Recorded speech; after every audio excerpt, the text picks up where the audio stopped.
My name is Lori Krause, and I'd like to warmly welcome all of you here tonight for our panel discussion on the ethics of eating. I'm on the board of trustees of the synagogue, so I'd especially like to welcome those of you who are visitors here tonight. Tonight's program brings together a remarkable group of individuals who are each passionately engaged in promoting a more just, ethical, and healthy food system. Thank you all so much for being here and taking time out to help us learn more. We're very fortunate to have as our moderator of the discussion Devorah Brous, the founding executive director of Netiyah, which is a Jewish network with interfaith partners that advances urban agriculture in Los Angeles. Devorah is really one of the movers and shakers in our community, and she's addressing issues of sustainability, health, and hunger in exciting and innovative ways. Devorah will have an opportunity to talk more about Netiyah during our discussion, and I've provided a link to the Netiyah website on the resources page, and there are Netiyah flyers out on the table. Before founding Netiyah, Devorah lived in Israel for 15 years, where she was active in the human rights movement there and founded and directed a Jewish Bedouin civil rights and environmental NGO. Since moving back to LA, Devorah completed the University of California Master Gardener and Master Composter programs.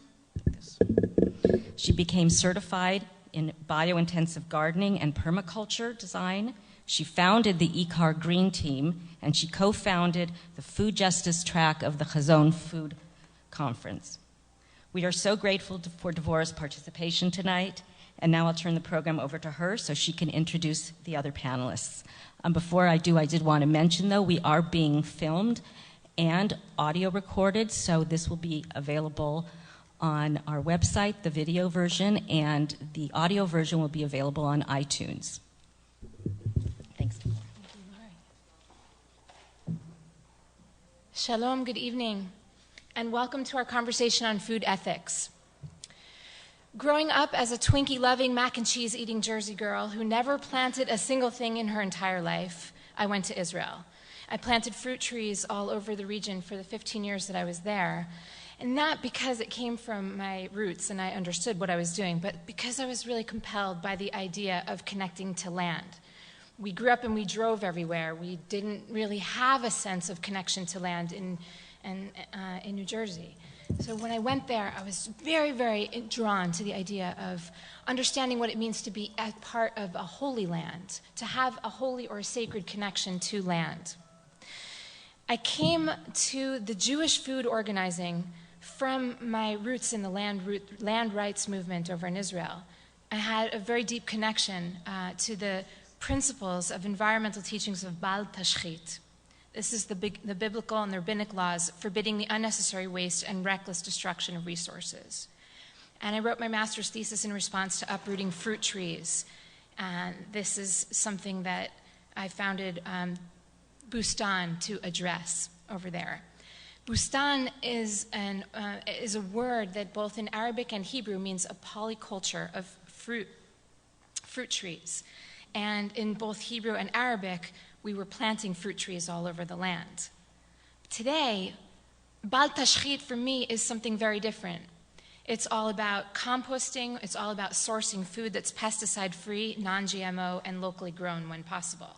So taking the same ideas of Bal Tashchit and just interpreting them differently, still applying unnecessary waste and understanding of reckless destruction of resources to move into the food movement, move from the land rights movement into the food movement. But truthfully, despite growing food and composting for many years now, learning about the food movement never really digested from my brain deep into my kishkas until 4 years ago when I was pregnant. I learned about the lack of USDA oversight on pesticide toxicity levels in our food. Since then, reproductive toxicology research in 2011 found both maternal and fetal exposure to carcinogenic pesticides used to grow crops and produce milk, which is essential for pregnant nursing mothers, was high.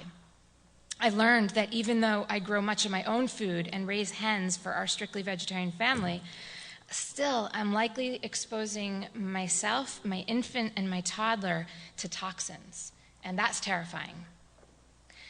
So now in Southern California, as we're planting up our winter gardens, this means that when you see a tomato in the market, on the shelf, most likely it's traveled a very long way to get here.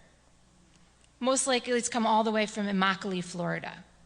When you pick up a tomato, you can ask yourself a host of questions. Which state or which country did this tomato come from? Was it genetically engineered? Were the farm workers who planted, cultivated, and harvested it persecuted for being undocumented laborers? Were they sexually harassed in the fields by the contractors or by the growers? Were their wages or was their overtime withheld? Were their hands burned while harvesting tomatoes heavily doused with chemical pesticides? How long ago was it picked? How many farmers and food processing workers, packers, truck drivers, food retail and distribution workers, supermarket workers, and sales agents along the foodway have handled this tomato before me? Or you can chart an easier course and not ask any questions at all and just buy the tomato and slice it up and eat it with your bagel at an Oneg Shabbat and not think. Because in some ways, ignorance is bliss, right? So to kick off our evening discussion tonight and move a little bit past the bliss and into some struggles we want to wrestle with as people of the book. We wrestle. I want us to acknowledge Sue Miller as an extraordinary, formidable Jewish food activist. We're going to watch a presentation that she's crafted, and afterwards I'm going to direct 4 questions to our panel of experts who are uniquely positioned to address food justice issues that relate to animal welfare, to the labor chain, environmental health, and the Jewish peace. Then we're going to have a Q&A, and to close, we're going to look at the good news. We're going to explore what you can do, and we're going to learn a little bit more about the interfaith food justice organizing of Netiyah. So Sue Miller of the Netiyah Council has prepared a presentation to explore the root causes of the broken food system, the core problems and the status of food insecurity in this country. Sue taught American pronunciation for 20 years, first at Santa Monica College and then at UCLA American Language Center. She's now educating about our broken food system as an active member of Leo Baeck Temple. Sue started the Green Team, and she organized an extraordinary Sustainable Shabbat program where Temple members provide local farmers market fruit and vegetables for the Oneg Shabbats. This is an inspiring and a replicable model for synagogues all over our city. I want to warmly welcome Sue and invite you to begin our evening.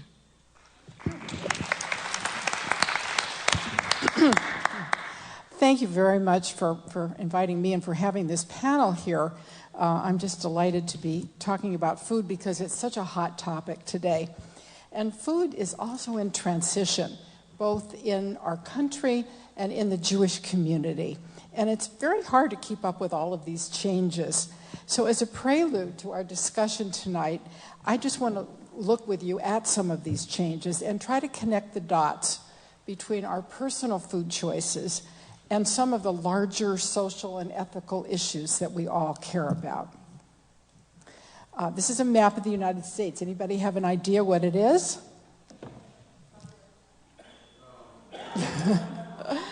One of the changes that's going on is that people are cooking less and they're eating out more. We're really losing touch with the sources of our food. And McDonald's epitomizes the industrialization of our food, tearing down rainforests to raise cattle for cheap meat and putting GMOs and corn syrup in much of its food. There are over 50 ingredients listed here. It might look like a food, it might be on the label of a food, it might be marketed as food, but is it really food? Another change is that what's going on is that much of our food is processed, and that was a label with all those over 50 ingredients from Pop-Tarts. If you start reading the labels, you're going to find a lot of ingredients that you don't recognize. And it's very important to realize that processed food is highly profitable. But is it healthy?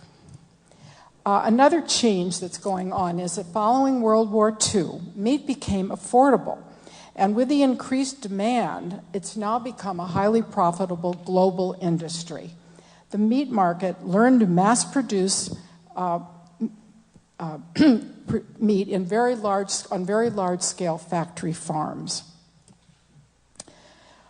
Based on 2004 USDA statistics, 99% of our meat come from these large CAFO farms where tens of thousands of animals are crowded into one facility.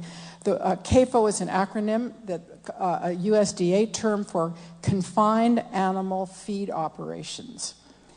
Not only are these animals raised and slaughtered in abusive conditions, but the working conditions in the factories of the slaughterhouses, to quote the Human Rights Watch, constitute systematic human rights abuses. Because you may not realize that often underage, illegal immigrants work in highly dangerous situations, sometimes without bathroom breaks, to produce most of the meat that we see in all of the markets. Estimated that at least half of the kosher meat, unless it's labeled organic, is also CAFO sourced. So you cannot assume that when you buy kosher meat that the animals were either raised or killed humanely or compassionately. In addition to the human and the animal rights issues connected to these large farms, the local communities cannot handle the waste from these crowded farms, so it gets stored in the big lagoons, such as you're seeing here.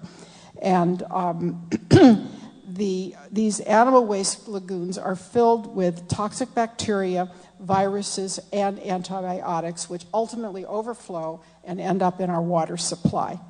The farmers are giving antibiotics to the animals to hold down disease, which is rampant, and encourage growth. This is a graph of the amount of antibiotics sold in 2011 to both people and animals. I'm wondering if you realize that the 80% of all the antibiotics sold are for animals, not people. And the farmers can go into a feed store, grab a bag of these without a prescription, and meanwhile, people are getting sick and dying from drug-resistant strains of this bacteria, Salmonella and MRSA. Last month in California, I don't know how many of you might have seen that foster farm chickens from California farms were linked to illnesses from a strain of Salmonella-resistant bacteria. Another change is that in the sourcing of our egg and dairy products, which mostly now come from these large factory farms. The dairy cattle are given hormones and antibiotics so that they can be milked many times a day. Most have mastitis, and they all die they have short lifespans. Another change in our food system is a dependence on chemicals. Following World War II, the warplanes were converted into crop dusters. And companies such as Monsanto and DuPont, who were making a lot of money during the war producing war chemicals, very cleverly shifted their factories into producing agricultural pesticides and chemical fertilizers. At first, these chemicals all increased productivity. But what happened was we discovered that they created insect-resistant insects, polluted our water, they weren't so great for our health, and they endangered workers.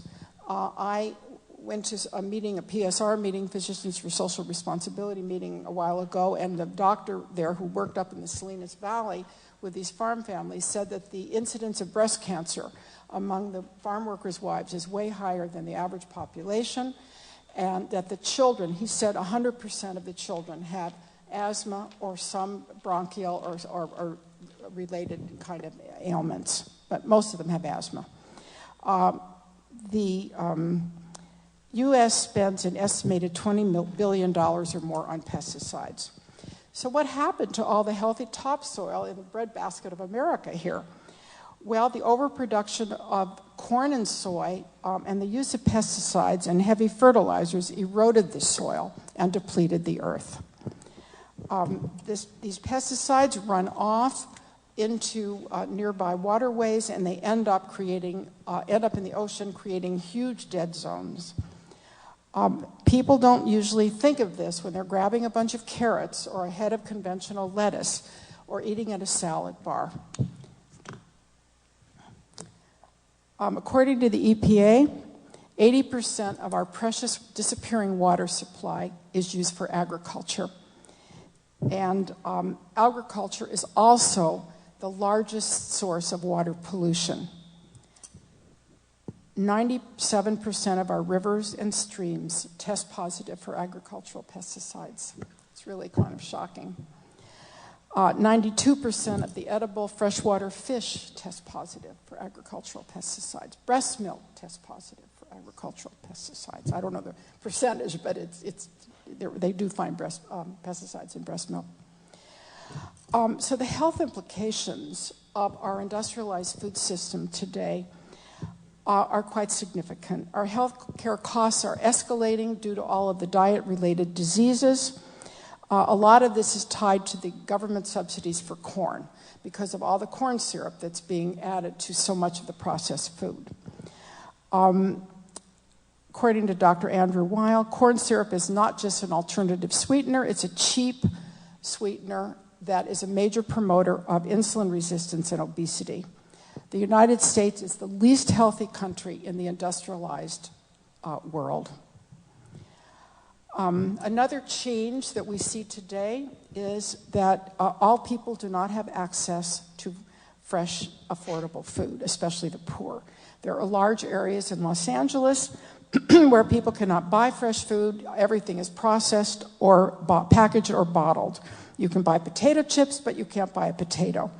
These food deserts exist across the country in large cities and rural communities alike. Whatever you may think of GMOs, you're probably eating them, especially if you eat in restaurants, because 75 or 80% of all the processed foods contain GMOs. That's like tortilla chips, ice cream, all kinds of foods, anything with soy or with corn syrup. It's interesting to realize that the food, if you look at the slide in the upper right-hand corner there, that the children drinking milk from non-organic milk are drinking the GMOs that were fed to the corn that produced the milk. So the GMOs travel through paths to the human body. Anything that's soy, that's not organic, any kind of food containing corn will have these GMOs. Our food does a lot of traveling. We're much more distanced from our food sources. And the food industry is heavily dependent upon fossil fuels. All the big farm equipment, the processing and the packaging factories, the transporting of food and animals. Outside of cars, people don't realize that food is the biggest source of our contributor to our dependence on oil. And it's a major contributor to global warming, our food industry. Food traveling and imported food invariably involves labor exploitation, especially in the banana, coffee, and chocolate industries. This is a banana worker who was tortured for joining a union in Costa Rica. They sent him back to work after 16 weeks of torture without any gloves to pull heavily sprayed bananas from bags. This is Angelica, who is a Nicaraguan coffee worker fired for joining a women's cooperative. She was a single parent of 9 children. She could not get work again because she was blacklisted. This is a 15-year-old boy who was kidnapped along with other boys for slave labor in the chocolate industry in the Ivory Coast. All of the fancy Belgian chocolate that we enjoy or buy, it's all coming from slave labor unless it's fair traded or organic. So tonight we ask this question: is the food we eat worthy of a blessing, or could there be unintended consequences to our food choices that, in spite of all of our good intentions, could the food that we eat not only be unhealthy, but could it be polluting our water supply, destroying our soil, abusing animals, exploiting and endangering workers? What are the ethical implications of the food that we buy and feed our families, and what can we do about it? And that's what I'm going to address tonight.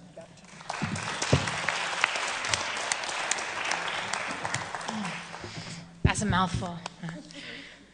There are a lot of mouths to feed, but as our food system becomes more focused on profits, it ends up that more people are left hungry. What's more, the hidden costs of our food are taking a toll on consumer health and the food workers' rights, and these are irreversibly affecting the environment. So we're working to forge alternatives to the exploitative and industrial scale food system by supporting alternative food systems that sell food that's fresh, nutritious, affordable, culturally appropriate, and grown locally and sustainably with a focus on stewarding the land, animal welfare, and ensuring that the farm and food chain workers who grow, pack, pick, and process our food have comprehensive workers' rights.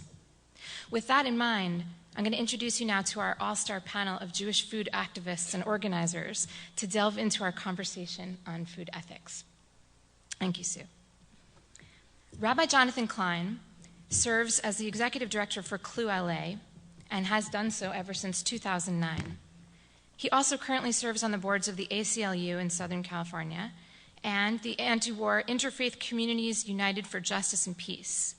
He's a co-chair of PATH's faith-based Our Faith Matters and also serves on the boards of Shamayim V'Aretz, a national Jewish vegan animal welfare group, and the organization that he has co-founded, Faith Action for Animals. Rabbi Klein is also a was also a board member of the Coalition on the Environment in Jewish Life and served as a member of the Environmental Commission for former Speaker of the Assembly, Karen Bass. And he has 3 kids. He's a proud daddy. Sarah Newman is a powerful, sustainable food activist. She has been a vegetarian for nearly 30 years, since she was 9 years old, friends. Since she was 9 years old, she has had her mind open to these issues that many of us are just learning about today. Professionally, she develops and manages campaigns for documentary films. She developed and managed the campaign for Food Inc. and the upcoming Finding North, both produced by Participant Media. She has written about food issues for the Huffington Post, Alternet, Civil Eats, and Change.org. She's on the executive committee of Nitiyah for 2 years, and she's co-founded a sustainable Shabbat group. She's a frequent shopper at many Los Angeles farmers markets, and she tries to grow a few things in her backyard. Becca Bodenstein works to empower teenagers and their parents to seize their own personal wellness and to recognize the power that we each have in the health of the planet. Becca is the 11th grade dean and the director of Jewish Life at the New Community Jewish High School. She additionally teaches courses in Judaism and the environment and yoga, the kind of courses you never want to miss. She runs the school garden at West Hills High School, and she also serves on the Nitiyah Council, and we're happy to be installing a garden in partnership with Becca in the coming months on Tu B'Shvat. What an extraordinary group to begin to tackle some of the questions that we're going to have from the audience.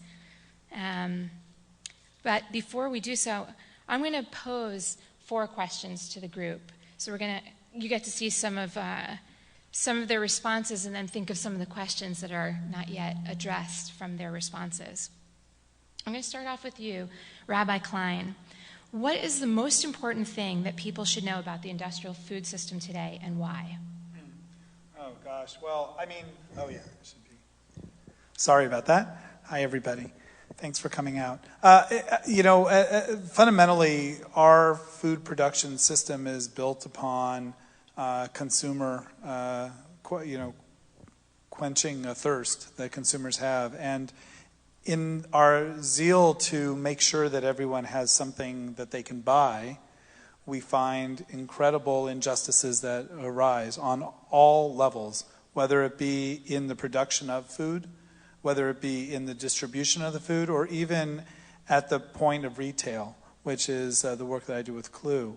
That the fundamental challenge here is that we do not see the invisible costs that are impacting the lives of all life on this planet.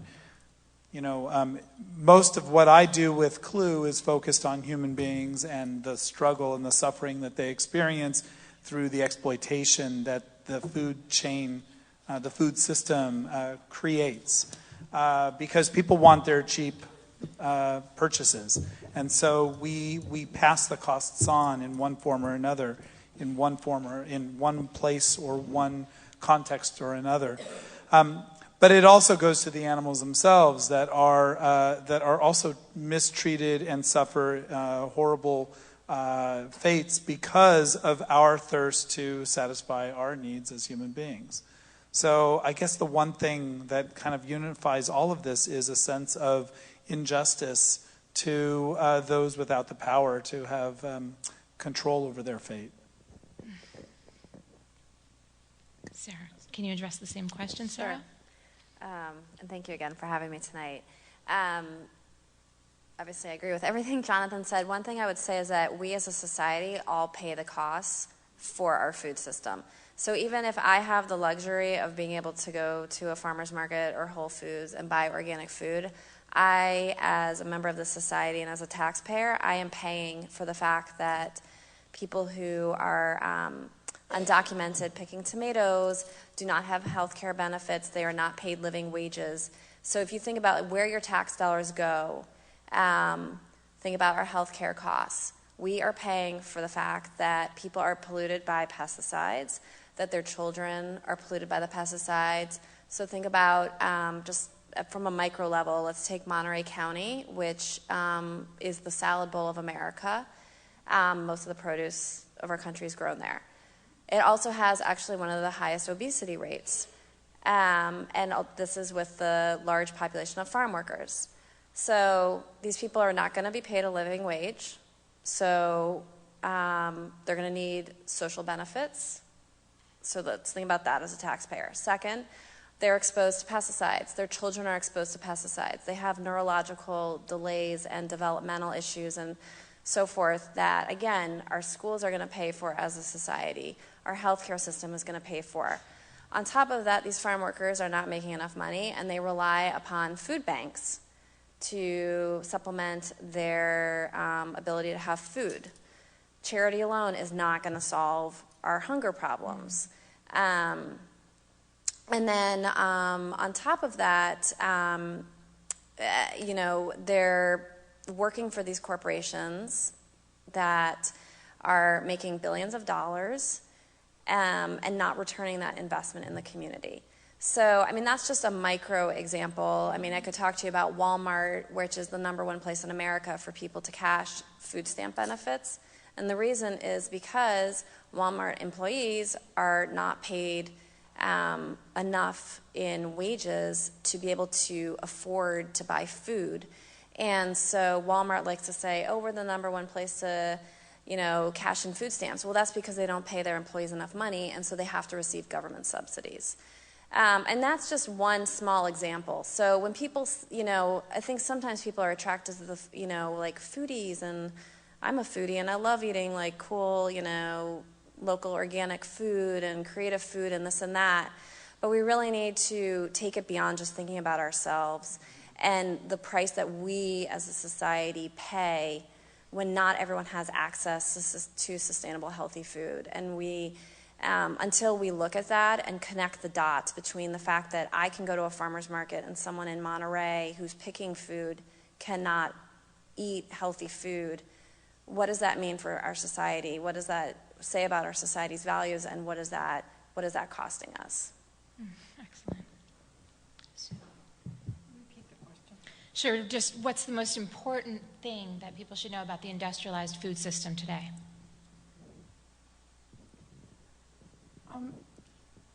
I guess the thing that's struck me as I've been kind of learning more and more about this is how powerful they are, and how so much is going on with our government to obliterate a lot of the protections that we've thought we had about our food, that the regulatory agencies are not being funded, that the industrialized food system is just a monolithic dinosaur that just keeps getting more and more and more power, and I don't think Many of us are aware of that we kind of see food as, well, we've got food, it's in our market, we can go to the farmer's market. And there are things happening behind the scenes while our soil is being destroyed. Goldman Sachs is buying land in Africa because a lot of these corporations, they know that our soil is being destroyed and that the day is going to come when we won't be able to grow food in this country. So I think about food access for all of us, not just for the poor. Mm-hmm. Becca. I certainly have to agree with the very articulate panel here. But I think if there's one thing for everyone to keep in mind is that there is power in each individual, in the choices that you make, in the dollars that you choose to spend, and how you communicate with your friends, your family, and your community about your food, your wants, your needs, and communicating that also to your local, state, and national government. And that there is a movement happening, and that there is power within the people to make those changes. There are optimists among us. I'd like to ask one of you to leap into this next question. You'll all answer it. Whoever feels most compelled. Share your personal journey into food organizing and speak to what is Jewish about food justice and the Jewish aspects of your journey into food organizing. Becca. I started when I was a teenager I went to Camp Al-Anim here in Los Angeles, and I started at a very young age as one of the nature guides, and they were like, "Oh, you're kind of earthy, Becca. You should do that." And I didn't know how to do that. So I got sent to a program on the East Coast where I was taught the people who started the Jewish Farm School here. And I was taught when I was about 17 years old about the connection between Judaism and the environment, which I had no idea. And as I went out on the trail and I started thinking about the notion of blessing, the notion that our stars are connected to our months, and I got really inspired.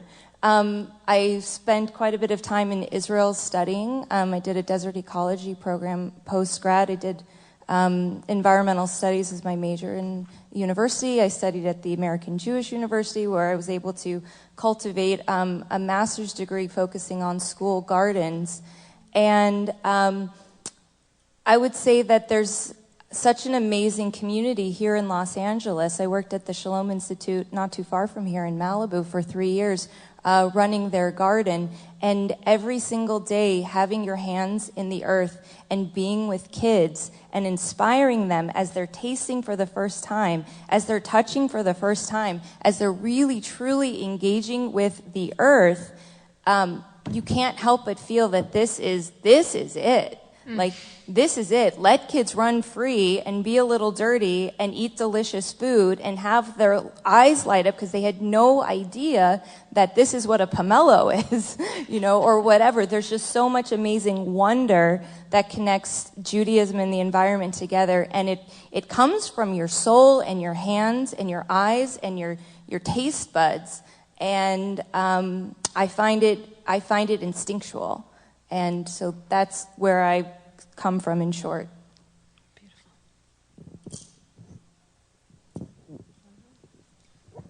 All right, I'll jump in. I would say that actually, without realizing it, I had become aware of these issues when I was a kid. When I was really young, I remember I was probably 7 or 8 years old. It was a time when my father was working. He worked in the defense industry on some level, aerospace, and it was a really bad time in that industry. And I didn't understand it at the time, but at the time there would be suddenly he would come home with these big boxes that said U.S. Department of Agriculture on them, and inside would be cornflakes or dried milk, non-fat dried milk. Really delicious, huh?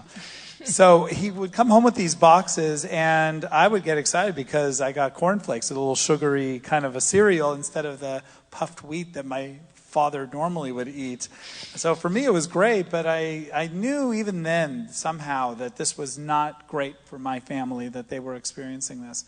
But jump forward about 10 years, when I was in high school, My father, who's since passed on, he was a bit of a pack rat. He, a product of the Depression, was someone who held on to a lot of stuff, and our garage reflected that reality. And I would go, I knew that somewhere in there was his stamp album. And did I just turn this off? Okay, is this? Oh, it is working. Okay. I knew the stamp album was in there somewhere, so I'd go on these excavations into the garage, and I was looking for the stamp album, and I knew that my father had some great stamps, and I was a stamp collector. And I never found the stamp album, but I did find the old boxes that had the Department of Agriculture seal on them, and I wanted to get rid of these boxes because it's like, it was just clutter in my parents' garage. And I wanted to throw them out, but I didn't understand why my mother really wanted to hold on to these or what she was worried about. And then finally it dawned on me that in this era before the blue, green, and black trash cans, there was a sense in her that it needed to be put into a plastic trash bag because she didn't want any of the neighbors to know that we had received these commodities. And so it was a lightning bolt of sort of really a light bulb went off in my mind of, wow, being poor, being in the marginal places in our society is a scary thing for people and embarrassing and shameful for them. And it just, I think, motivated me to realize that there's a ton of ways in which people feel completely left behind and even embarrassed by their fate. And that has been a motivating factor for my justice work. Thank you for sharing that. Sarah. Well, as Devorah said, when we were driving here together, I told her I became vegetarian when I was 9. And I grew up, my mom is a vegetarian, and so I'd grown up in a pretty activist household in Washington, D.C. So I'd really spent most of my life, I was just a vegetarian, and hadn't really thought beyond animal welfare and health issues. And then it was when I started actually doing research on the movie Food Inc., and I went to Slow Food USA. They had this big event in San Francisco, and that was like, whoa, oh my gosh, there's this whole other world. And it was still more foodie oriented, but this is when I was paid to spend a year researching, everything about food issues, whether it was workers' rights or pesticides, water pollution, things like that.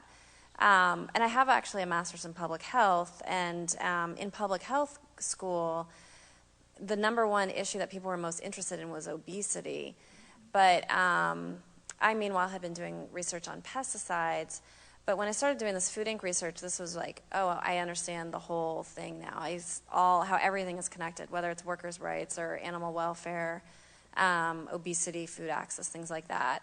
And I really look at the challenges of the food movement as a spiritual crisis. Because when we're not living in line with the values that our different religious traditions teach us, it's a spiritual crisis. So when we're polluting our bodies and the planet, there's not a single religion that approves of this. Mm-hmm. And you can pick up a Siddur or Tanakh in here right now, and there's a million passages about respecting the earth, respecting yourself, mm-hmm. and other human beings. So that's why I really have this really strong commitment to Netziah and addressing these issues through a faith lens, because I think when you're speaking a language that resonates with people, and when people really have regard for a religious leader and their teachings, it really helps to connect the dots between what you're doing in your daily life and what your religious tradition teaches you. And obviously, I think this could be applied to every single, social issue in our society, and food is just the one that I have personally taken on. But that's the work of Netziah, of really working with people who are driven by their faith traditions to take what those teachings are and start acting on them in their lives. Thank you. Sue, as you answer this question, can you speak to what personal changes you've made in terms of your shopping patterns, where you purchased your food before you were conscious of some of these issues we've been discussing tonight, and what changes you've made today. Well, I think I was turned on to this issue, actually, at first by seeing Food Inc. I think that film was a very pivotal thing for me. It kind of started teaching me about things I did not know about my food sources. And it fit in kind of with my own history of being involved with the peace movement and, various social justice kinds of efforts in my life. But in terms of my own changes, Devorah, it's really been a gradual thing. And I think it's really important, in all of my educating about this, I try to emphasize to people that it isn't, it's an ongoing process. And if you just change one thing, that's a very huge step. You're becoming part of a movement. There really is a movement going on now. And I think for me, it's just been one step at a time. I just kept doing one more thing. I mean, I know it took me a while to, I had all these spices in my spice drawer that were, I don't know what they had, who knows where they came from.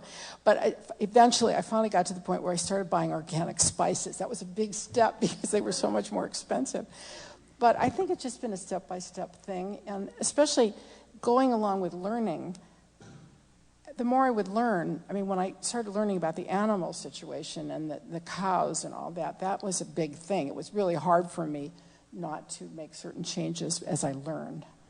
And then the connections to Judaism. I mean, I was so committed to the ethical, parts of Judaism. And as everyone has been saying, I couldn't live with this disconnect. I had to become part of this, even if I didn't do it all, just to take one step. Does that answer your question? I think so. Yeah, thank you. One step at a time. So we're going to just go a little deeper now into the Jewish aspects of our journeys, our respective journeys into food organizing. I think that for many of us, kashrut doesn't exactly capture the essence of what the food movement is discussing and struggling and advocating for today, because so many of us are vegetarians or vegans. So as I ask you this next question, please speak to your take on ethical kashrut, not only what it's missing, but also what it holds for you, what kashrut means to you, Rabbi, today, as a vegan, as a committed animal rights activist. What does it mean to be kosher? Yeah, I mean, to be kosher means to have a consciousness of the suffering of all the other life forms that are that we're dependent on to eat and to survive. And for me, there were a couple of lightning bolts that also hit me when I was learning about how we consume food. And I at this point am vegan, and at home I don't have any non-vegan products. It took me a while to get to that place, but a couple of things. The film Earthlings had a huge impact on me and made me realize that it didn't matter whether, and if you see the film Earthlings, and any of you can watch it if you have a web browser and go to earthlings.com, it's pretty horrific, but you see all the ways in which, not just in the context of food, but in all ways of manipulation of life forms, human beings are really being destructive to our fellow earthlings on this planet. For me, kashrut has always, the word kasher really means proper. Like, what is proper and what is not proper. And it is improper, it is an insult for us to not have if we're going to injure other beings, it's bad enough that we're doing it. It's even more ugly for us to not acknowledge it. And so kashrut is having an awareness that your existence on the planet, it is a blessing, but with that blessing comes the potential for a great deal of injury and even curse for other creatures. When you drink milk, you are de facto killing the calves that are born to those those cows that are continuously impregnated. When you eat eggs, you are also contributing to an industry that wholesale grinds up baby chicks, just throws them in the garbage, if even that. And so are we aware of that as we're eating these things? It's not pleasant. And, in our Jewish tradition, one thing that I always loved about Jewish tradition is we've always postulated that the goal in life is not to be happy. I mean, it's good for us to be happy, and if we don't find a place of satisfaction and sustainability, then we're not going to be in a great place. But we actually have this idea of l'taken olam b'malchut Shaddai, to fix the world with the rule of God, of the Almighty. And part of that is recognizing our relative place on this planet. And so kashrut for me means having that higher consciousness that goes beyond the immediate surrounding to remembering what came before and what is following when we eat food. And also when we throw it into the trash when we don't eat all of it, and it has to be sorted by underpaid, poverty wage employees, and all of the ways in which the food industry actually goes beyond our stomachs into the waste system as well. That's another panel maybe hosted here. Becca. Like Rabbi said, the notion of kashrut as what is proper or what is worthy it's come for me from a place where I grew up in a kosher home in an area where just post-civil rights movement in the 70s and 80s, where the community was very, very engaged in this notion of integration and the rights of all human beings. And the next level was this notion of environmental justice as well. What are you doing for the earth? What are you doing against the earth? What are you doing with your fellow human? What are you doing against your fellow human? And that this notion of human to humanness and human to earthness are part of our greater community. So that's kind of where I come from, on one hand. And this notion of what is worthy and what is proper to put into my body, my mother's body, my neighbor's body, my friend's body, and then you look at the greater industrialized food complex, and I care about you. I care what happens to your body. We look at everybody in here probably knows someone who has had some sort of cancer, major illnesses, neurological issues. There are so many illnesses in our society, and we are quick to medicate, but less quick to look at, is there a problem with our food? Are we poisoning ourselves? And this is a big question for me when I look at kashrut. It's not necessarily milk and meat or bacon or no bacon. It's about this notion of worthiness and properness of what it is that we put into our bodies, our body as temple. Very good. Very good. Sue, would you like to add to that? I don't really have anything to add to that as in everyone's beautiful statement. I will say that I was not raised with kashrut as an important Jewish value in my own background. I came from a very reformed background, and it's only since my interest in the food industry and the idea of ethical kashrut that I have been interested in kashrut. So I appreciate. Now, I have more of a connection to the concepts of kashrut now than I did when I was growing up.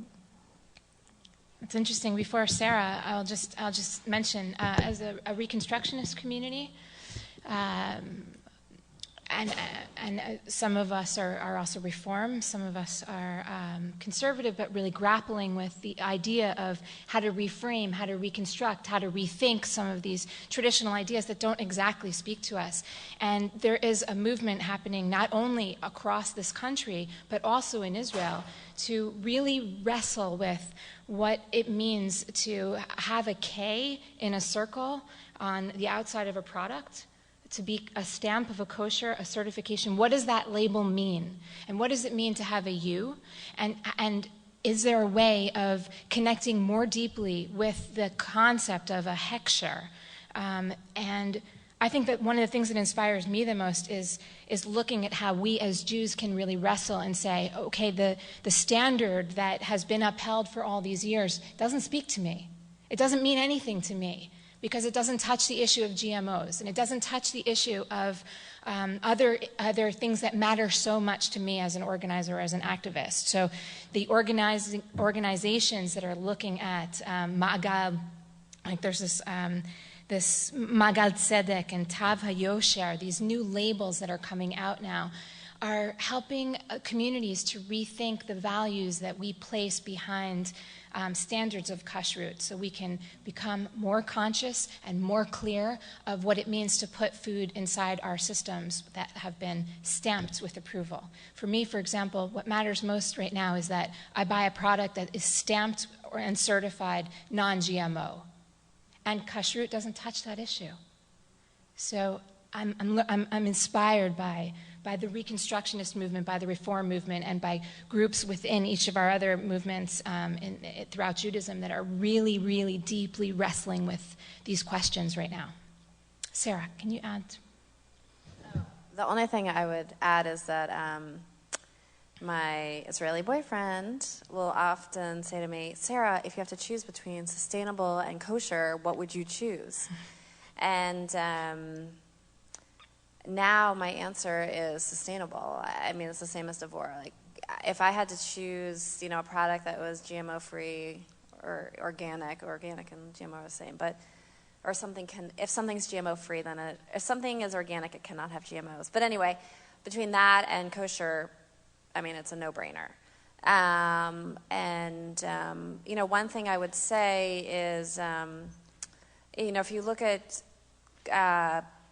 there's a million things that are certified kosher now. I mean, Oreos, there's Israeli junk food, Bam Bam, and all this Bamba, whatever it is, and Crembo, and I mean, you can go in, most products, Pop-Tarts are probably, certified kosher and this and that, and, some could say, like, look, it's like, Jews are accepted and it's mainstream in America and you don't have to hide behind being kosher and you can go to, a regular supermarket and this and that. And I, on the one hand, it's great, American integration into society and that we're not, having to go to special markets for kosher food. But on the other hand, it's like, this is a travesty that these products are being certified as kosher, as fit food. So.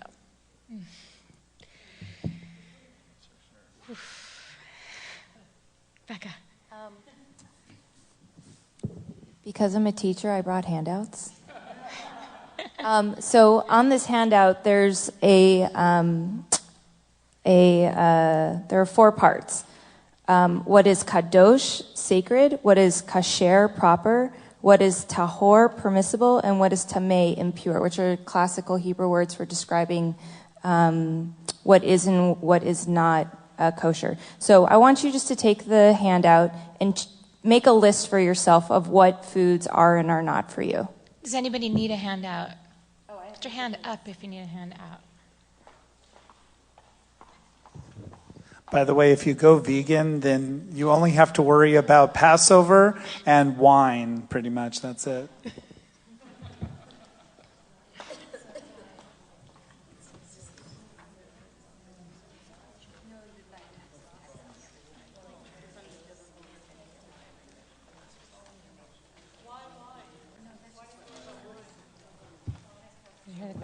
Oh, people are wondering about wine.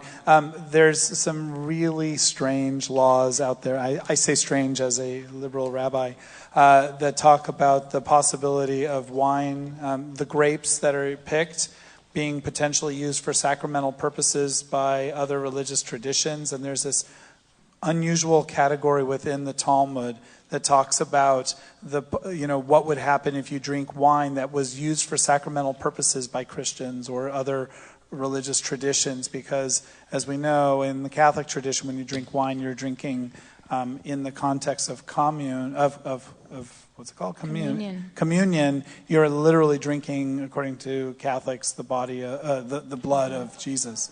So that's a problem from a Jewish perspective, from a 4th century Jewish perspective.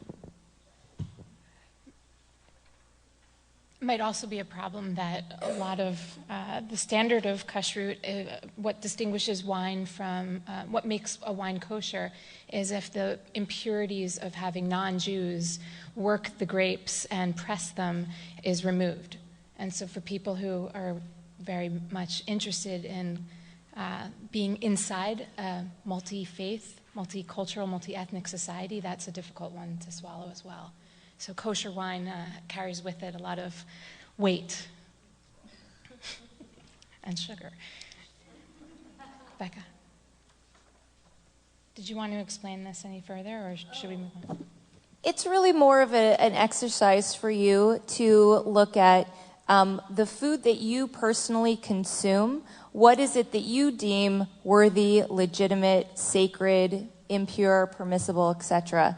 And so I ask you to think about every aspect of the food grown and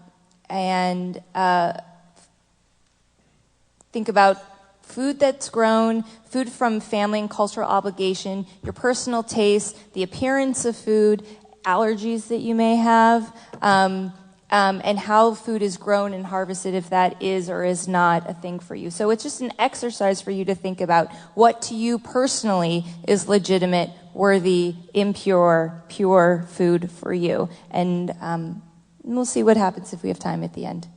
Well, actually, that leads us right into our next question. So I think, thank you for giving us all a homework assignment. I'm not sure who will grade them, but this is a good, very tangible thing that we can go home. The next question, the last question I'm going to pose right now, and then we'll open it up to the room, is I'm going to ask each of you to give some very, very tangible, concrete, one thought to share with the room. After this panel tonight, you're going to go back home, and your head might be very full from all this discussion. We've put a lot onto the table. What's one thing, one concrete thing that you would recommend that people can do when they leave here tonight? Rabbi. Oh boy, I mean, where my mind has been for the last 24 hours has been all about Walmart, actually. Mm-hmm. We have a major action tomorrow in Chinatown where they, against the will of the community there, decided to open up a Walmart, and so many of our elected leaders are on the dole of Walmart that they were able to get it through without a lot of real opposition. Walmart is so big and so bad. I don't think there's anything that I have a harder time with than that corporation because of, I mean, those of you who haven't seen the film, The High Cost of Low Wages, should see it. But when it comes to the issues of food justice, there's no doubt that they are, even as they greenwash their products, they're such a big, big problem. So I would say spread the word that one should not have any association with that corporation. I mean, it's as simple as that. Find the online petitions that are saying, you know, Walmart out of our Supreme Court. Walmart, get away from the stand your ground laws that ALEC, which they fund, has been pushing to push guns into the streets. But very specifically when it comes to food, you know, Walmart, you are using the idea of organic and locally grown food to mass dupe the consumers into thinking that you're an ethical corporation when there's nothing ethical about enslaving people overseas and making things so miserable. I really can't. We've lost so much because of the force of the Walton family. 6 people have more wealth than 47% of the population of the United States combined. 6 people on one side, hundreds of millions of people on the other. That's how much wealth this family has accumulated. And so we have to really start to, we need to do everything we can to push them out of this system. Thank you. Sarah. I would just say that, sorry, I'm not articulating this, know where your food comes from. So whether you shop at a supermarket and you look at the label or you go to a farmer's market, talk to the farmer. Where's their farm? Where do they grow the food? Things like that. Get to know where your food is grown. Sue. I just get a couple of short thoughts. I hope that people will not be overwhelmed by this topic. We present so much bad information. It's so overwhelming. And I want you to feel positively about it because there is a wonderful movement going on. There are green restaurants opening all over the place. We'll get there. Oh, Can we're you gonna speak get to there? one specific One specific- recommendation for the people? One specific thing would be to open your mind to information. As Michael Pollan says, when people find out more, they change. If you were to pick one act, I would say buy organic milk. I don't know. Horizon. Well, people often will ask me, what's one thing I can do? If you don't buy organic milk, I would say, because the persecution of the cattle is so great, the dairy industry is so abusive, and almost all the milk in every market comes from these abusive situations like that picture that I showed you. And I think that's one easy thing that people can do. And you don't want to give your kids GMOs. I mean, you don't want those children drinking the same pesticide gene that got given to the cow that's producing the non-organic milk. So that would be just one act, but mainly don't get overwhelmed. Mm-hmm. I would say if you had to do one act, it would grow food with a child. See the look on the face of a child and the bond that happens between people and the bond that happens between people and earth when you grow food together. And you'll be inspired. Excellent. Can I change my one thing? It's two words. It's 2 words. Go vegan. I went vegan, but not by choice. My infant cannot eat anything right now. I have no dairy, no soy, no nuts, no eggs. I'm raising chickens, but can't eat my own eggs. I'm vegan right now, but not by choice. Let's open up to the room and take a couple quick questions, and we're going to come back and talk about what's positive, what's right. You can walk away with that. Feel good tonight. Who's got a question they'd like to throw out to our panel? And I'm going to request that you do it into the mic just so that those at home streaming can actually hear the question. Or can you guys just repeat the question? Sure. We can certainly do that. Okay, let's do that one. Go ahead. I just have a question about what it means to buy organic. Does it mean, for instance, does that have anything to do with ethical treatment of the animals or of workers, or is it just about pesticides and fertilizer and things like that? Sarah? I'll just repeat the question. What does organic mean when you're buying organic, and is it anything beyond pesticides and fertilizers in terms of the workers and treatment of animals and so forth? Well, I can speak to it a little bit. Of course, this is not an easy answer because there's big organic and then there's small organic. So small organic is small farmers. Big organic is companies like Earthbound Farms and Horizon Organic, which is Dean Foods. So one thing that you're seeing in the organic movement is that large corporations understand that they can make money from this, and they're gobbling up smaller companies. So you have to be, so from a health perspective, eating organic is better. From a corporate power perspective, from a workers' rights perspective, it's not always, quote unquote, better. And so that's why you need to know where your food comes from. So Cascadian Farms, for example, that's owned by, I think, like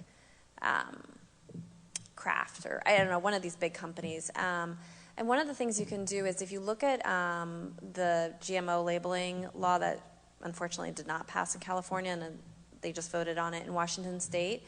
If you look at the companies that supported it versus did not support it, gave money against it, it's really telling. Like Lara Bars and Honest Tea, for example, gave money against GMO labeling.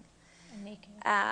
Naked Juice. I mean, a lot of these, they're owned by Kellogg, these big companies. The one thing I will say about organic is that it is better for workers. The difference between being sprayed, as Sue talked about, a crop duster, organic does not mean, though, 100%. It's not just, putting cayenne pepper on plants to keep bugs away. I mean, there is, the USDA does allow for some use of chemical fertilizers and so forth. But it is going to be safer for farm workers, and it will be better for your health. If something is or labeled organic, it cannot have GMOs in it. That doesn't mean that there isn't necessarily crop drift from GMO farms, but in general, you would hope that there would not be crop drift into an organic farm. It also means that the food cannot be grown in sewage sludge. So it's basically those three principles. Another question over here. I'm an environmentalist, and I'm a vegetarian. One of my sons is a vegetarian. And I go to these kinds of things, fairly frequently, because I'm a subscriber to what you're endorsing, and I think probably a lot of us are.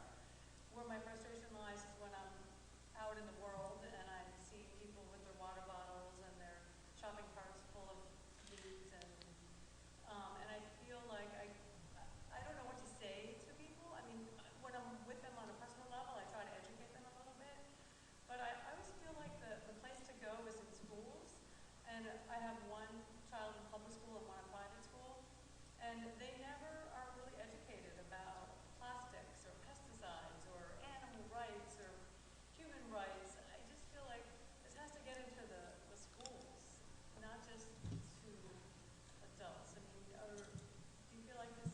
You say that there's a movement, and I see it a little. I wish it was bigger, but do you feel like it's getting to the children? Maybe I can talk to this. So, this is what I do. I do a number of things, but one of the things that I do is I teach the environment course. I run an organic garden. I run a CSA program at the school. And I can tell you 4 years ago when we started our CSA, which is community-supported agriculture, for those of you that don't know, and it's basically, we have a fruit and vegetable co-op at the school. When we signed up with our particular CSA provider, we were the second school to sign up. 3 years later, 3.5 years later, our one provider, our one little mom and pop company that we work with has something like 50 schools. And it's constantly growing. In fact, we used to get a lot of attention from our company, and we get a lot less attention now.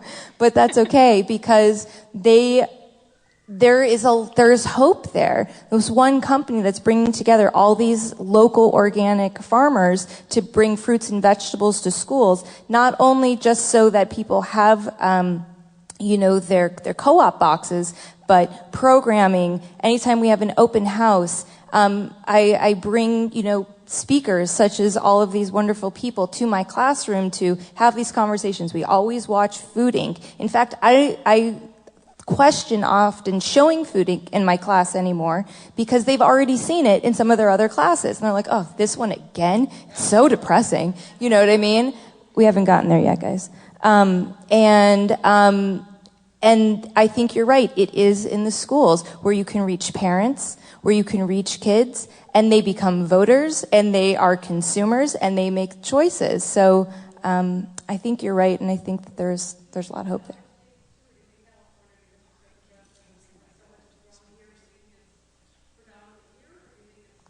So the question was, is it predominantly here, or is it also in other places? I think it's absolutely in other places. I think, we have an amazing gift in Southern California of having all this amazing sunshine where you can be outdoors all the time. You can grow food year round. You have CSA produce year round.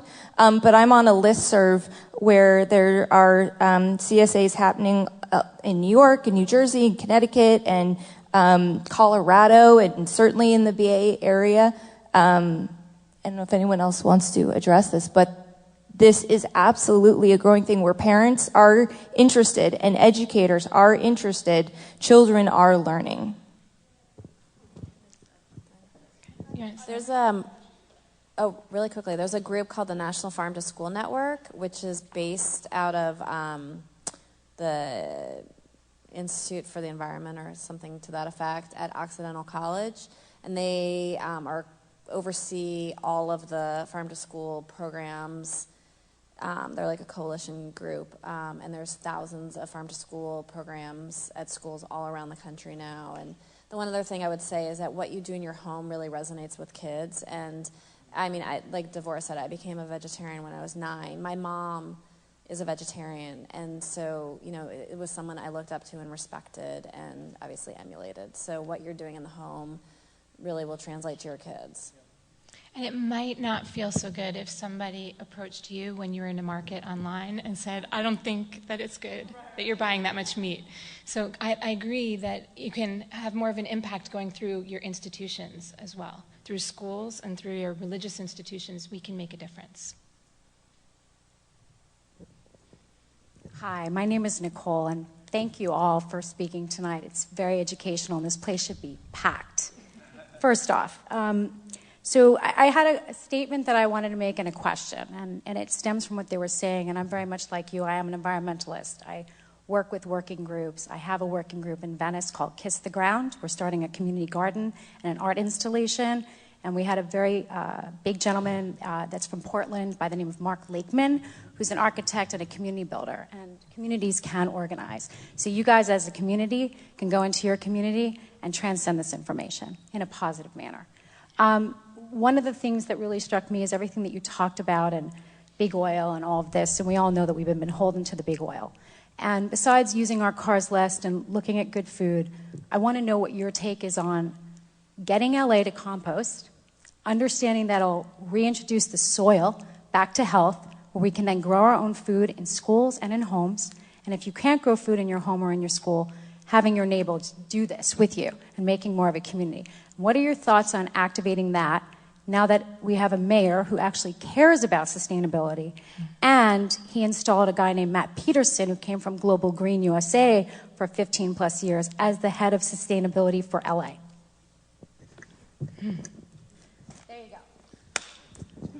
Well, I think this has actually been an interesting conversation that Devorah and I had a while ago about large-scale transition, you know, systems change. And we were at one point dealing with the question of food deserts in Los Angeles and the question of how do we make sure that there is, you know, healthy options for people in these communities.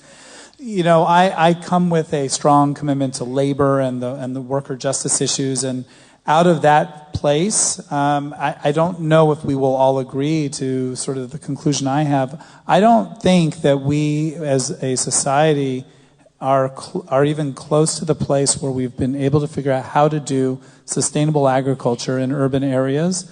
And therefore, while I do believe that we need to move in that direction, I think that there is no substitute for creating better industries. You know, right now Walmart has more groceries. I keep talking about Walmart. Walmart sells more groceries than the 3 big ones combined. Kroger, which is Ralph's, Vons, and Albertsons. Across the country, if you compare, Walmart actually sells more groceries than the 3 of them combined, because that's what's happening to all of our industries. You mentioned Global Green. As much as I would love to be excited about that, I just yesterday saw that Global Green receives money from the Walton family. So it makes me a little bit skeptical. Good.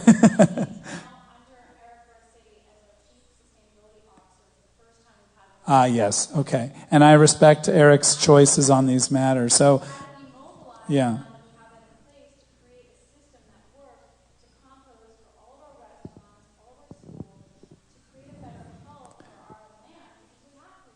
We are at my organization and at our sister organization, LA Alliance for a New Economy, working on a campaign called Don't Waste LA, which is to try to minimize the amount of waste that's being created and to ensure that compost options are stronger, and in the realm of for family and commercial waste pickup. I think that we have to have both strategies in mind. We need to figure out how to change the culture and people's thinking, as well as, in the meantime, figure out how to do better with our recyclables and our composting and all those options. I'll just quickly add to that I'd like to quickly add that the city also provides compost. You can put anything inside your green bin. The city will work at it at very, very high temperature. I understand, but they're moving in the right direction, and we also have to acknowledge that's quite important. Almost all of the city gardens that we've installed 10 gardens to date. We've used that compost, and it's very, very good quality. It's not excellent, but we're getting there, and I think that's important to keep in mind. Let's take one more question, and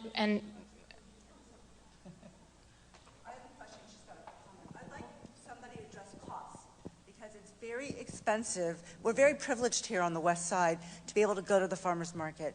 I was at the one in Santa Monica today. They're very expensive. And you keep talking about Walmart, but Walmart has a place because people can't afford what they're charging at Ralph's. And, the markets here are outrageous. Okay. So I just want someone to address cost. And a quick comment. Just a very quick comment. Well, my daughter coordinated, but we got our compost bin for free, and anyone can. So I don't know if it's something that people don't read their materials in the mail or. Okay. Right. So just a comment: anyone in this room can go get a free compost bin from LA City, and That's we've right. been using it for over a year. Take the labor question. The cost question. I can speak a little bit to cost, and I also got a free compost bin from the city. I found them in Griffith Park, so if you go, it's quite a journey to find them. But anyway, cost, absolutely. People will say, eating organic is an elitist, expensive thing. So there's a couple of things. First, I feel like I'm making a political statement and a social statement because I will only buy my produce at a farmer's market. So maybe, if I have a limited amount of money, instead of donating my money, to a nonprofit organization, I'm going to be essentially spending that money at a farmer's market and, helping small farmers stay in business. Second, I can tell you as a farmer market junkie that there is definitely a variation in prices at farmers markets. So that's another thing to just be aware of in terms of where you're shopping. There are some phenomenal programs, some of which are funded by the USDA, that are encouraging farmers markets to take food stamp benefits, for example. So the La Cienega Farmers Market, which is on Thursday evenings, they take food stamp benefits. There's programs where you can, it's like double your bucks or something of that name. What is it? Market match. Market match, yeah. So you come with food stamp benefits, and for like every $5 you spend, you're going to actually get $10. So there's a lot of incentives like that. I think also when you look at, you can buy a box of Pop-Tarts for $1.99. But it's not nourishing food. It's not healthy food. And, you can buy a basket of organic strawberries, a tray of them, they're like going to be $3 or $4 each. Like, look at, yes, you're going to spend $1 more, but what are the health benefits of, skipping the Pop-Tart and buying that? On the other hand, I will say, absolutely, it's a big problem that we have food deserts, that people are not able to access organic local foods. And again, this is one of the things Netia is working on, and this is one of our societal responsibilities. How do we expand access to these organic foods so that when someone goes to the supermarket, that they're not having to opt for only the Pop-Tarts, which are on sale for $1.99 because they cannot afford to buy a watermelon or things like that. And that, once again, for another panel discussion, gets into our government subsidies. Our government does not provide subsidies for produce. Our government only provides subsidies for commodity crops like corn, soy, wheat, things like that. So that's one of the reasons why there's these low prices for meat and so forth, and not for produce. So it's, a more complicated thing beyond us, but I would just say every time you go to shop, just think about when you go to that farmer's market, what are you investing in? You're investing in a small farmer, you're investing in, cleaner water, you're investing in a community, and you're investing in your health. And just to add to that, there are certain fruits and vegetables that you really should buy organic. There's a list called the Dirty Dozen. So you can look that up online. There are 12 different fruits that are listed that you absolutely should. Right, I understand.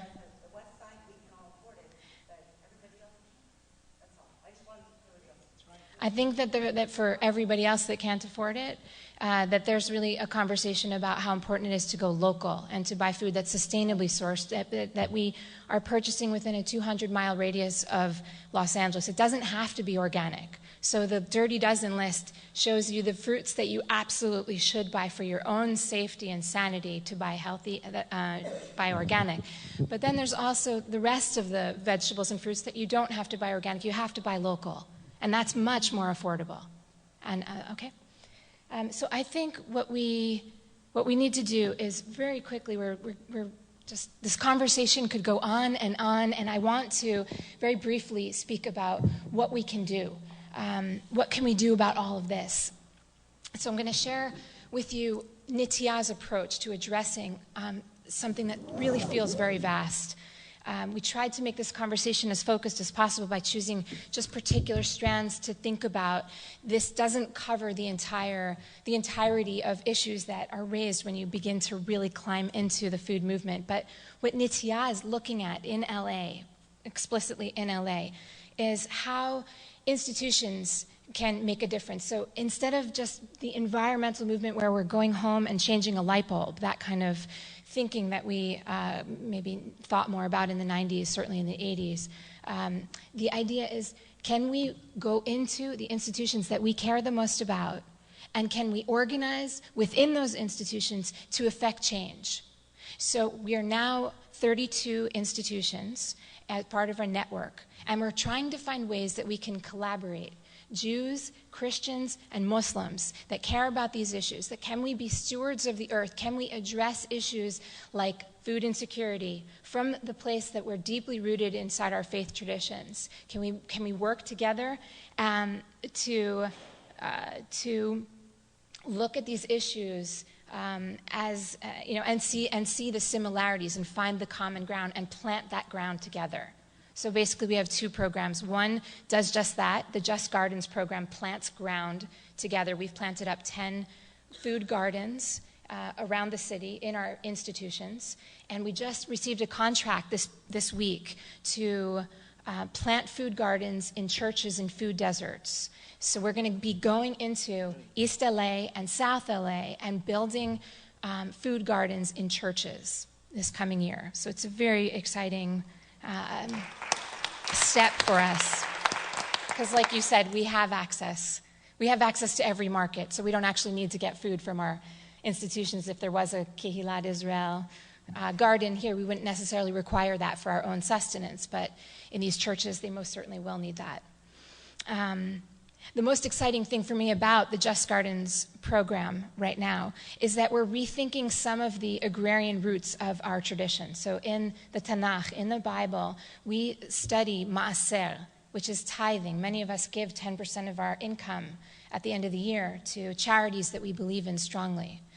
And what Nitya is looking at is, can we compel the institutions that we believe in to convert 10% of the land that is unused into productive food gardens at our institutions? So 10% isn't just signing a check at the end of the year, but 10% is growing food every day of the year, getting congregants out into learning the skills necessary to get closer to our food sources. So that's a rethink around Ma'aser. We also have the Shemitah year coming up. For the first time in our history in the United States, we're going to be finding ways to practice Shemitah as part of the network inspired by Chazon. We will be studying how to have a Shabbaton for the land, how to give a Sabbath year to rest this land and put compost onto the land, to revitalize the microbiology so that the food that we're eating can actually become nutritious and vital, so that we can do mitzvot from a place where we are healthy and not eating crap food that's grown out of eroded soils that are actually more like dirt than soil. Our second program is called Just Foods. And what we are doing right now with our council, which a bunch of our members of our council, our executive council, Susan Hamer, a bunch of people on our panel are here tonight, is we are aiming to foster community food security in LA. And we're organizing around the ethics of institutional scale food relief and food sourcing programs. So it's not really just about us as individuals and the individual choices we make when we're online at a market. It's about what our institutions do when they're purchasing for all of us. And they think about the bottom line, because we need to when we're running institutions. When you have a bar bat mitzvah, when you have an oneg Shabbat, you want to buy inexpensive food because you need to feed 500 people at once. Well, imagine if that food was locally sourced and you knew your farmer, and your farmer was giving you a discounted rate because that farmer is also working with 32 other institutions around this city. Then we would be able to anchor the local farmers in LA, and then we would be able to begin to create alternative food systems in this city. So we're working on creating all kinds of educational programs like this one tonight, all around the city, focusing on learning more about the purchasing power of communities that work together in partnership, learning about organic gardening, learning about interfaith tech study, and food relief, how to make it more than just giving away canned food that we would never ourselves want to eat because it's expired, but it's cheap so we feel generous. How to really do a mitzvah when we're dealing with food relief. And lastly, food procurement, like how to source good quality food because our communities matter. So getting the best quality food in here to eat after we daven, after we pray together, could become one of the objectives of our institutions if enough of us spoke to that end in our communities.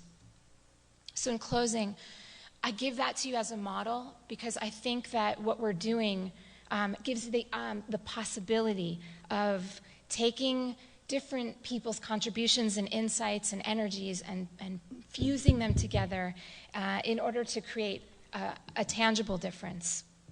I want to thank you, Lori. I know that you've put in just an inordinate amount of time into thinking about what your community needs to hear and is able to receive in a one-night like extravaganza to delve into such big issues. And you've been a wonderful partner for organizing this. Thank you, Keilat Israel, for being willing to come out tonight and learn about issues that are hard to hear about. It's much more pleasant to come to a celebration of sorts and eat together like Foodie Fest, but this is, it's difficult issues. Thank you for bringing forth a willingness to listen and to learn something new, something vital. And I just want to leave us with this one thought, and then I know that we'd like to have the rabbi speak as well. So I'm going to leave us off with one thought, that just as in my body, and just as in my own sacred home, and just as in my own congregation, I can point to where there are limitations and kinks in our systems of what we're eating, and there is no perfect way of addressing of creating an Eden, a garden of Eden, back within ourselves. It's not an easy thing to get to when our food system is so very broken. But the most inspiring thing about being committed as a Jew to look at these issues for me is that we're able to wrestle with injustice. We're able to make smart choices as consumers. We're able to rethink the charitable models that our institutions support.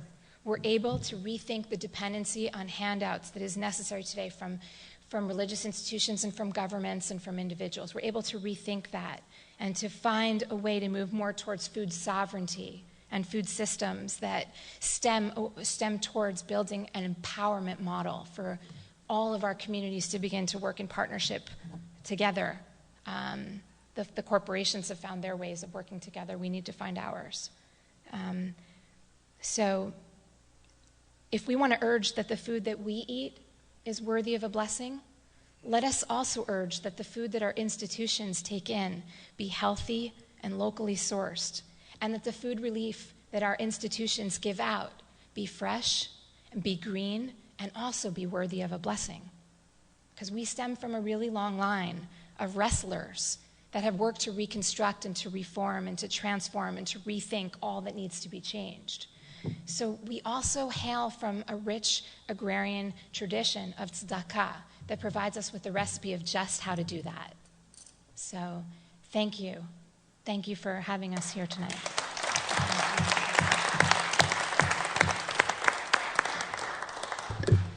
So on behalf of KI, we just really want to thank you all. I know it's late, and your parents and your people with things that you want to be doing, and we just really appreciate you taking your time and your intelligence and your passion and your thoughtfulness about these issues and taking the time to come share them with us. Know that we do reduce, reuse, and recycle. This will be reused and recycled because it is streaming, and so we also record it on a DVD. It will go on our website. So under learning, people who couldn't be here or people who hear about it or people who are just become interested in the issue and know that we are addressing it as a community will watch it on our website. So so all of this continues to be used. You heard about CSA. If you'd like to be part of a CSA and don't know how, you can do that right here at KI. Our school has a CSA. You don't have to be part of our school to be part of the CSA. And your box gets delivered here downstairs every Wednesday. So if you'd like to be part of that, we really encourage you to do that to support our local growers and farmers. And for me, it's very easy to be overwhelmed, as we all know. I am not a vegetarian. Just not going to happen anytime soon. I'm an omnivore, and that's just how it is. I don't find kashrut to be a helpful category. I don't find tahor and tameh to be helpful categories at all. Kashrut is about how I express making decisions around eating Jewishly. I don't eat pork, I don't eat shellfish, I don't eat meat and milk together because I want to make some statement, or I choose to eat it, or whatever I do. It's a thoughtful decision about what is my Jewish connection calling me into right now. That is not about kashrut for me. What we've been talking about tonight is not kashrut. For me, this is about brit. This is about covenant.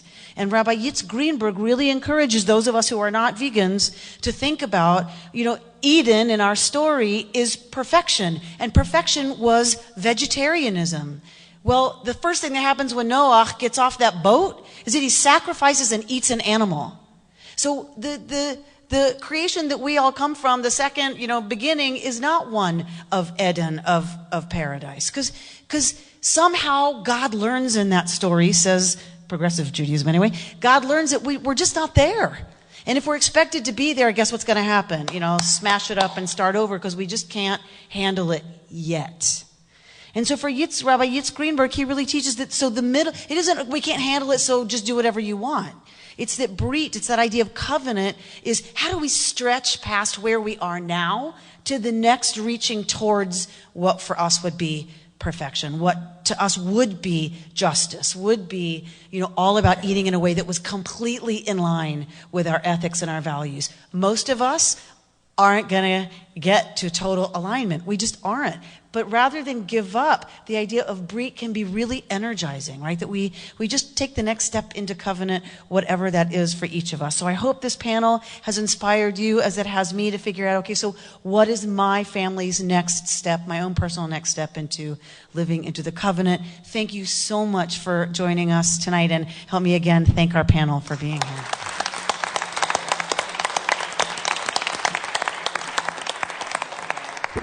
And I did also want to thank all of you for coming, and thank you, panel. This has exceeded my expectations, and I could be happier to have had you here. I learned so much. I do want to remind people, if you didn't already pick up the resource sheet, there is out there. It gives you websites, books, films. There's information about how to find ethically raised meat, sustainable fish, dairy, eggs. So there's information out there on the web. So whichever step you want to make as your next step, there's ways to find out where do you find these products and how do you change step by step. So that information's out there. There's also an article about ethical kashrut if you want to know more about it. It is actually coming from the Orthodox community. those who are ready to start making some changes. And so the article is written by Rabbi Shmuley Yanklowitz, who is Orthodox and really pushing this issue very strongly within the Orthodox community. So thank you again for coming, and I hope you have a nice evening.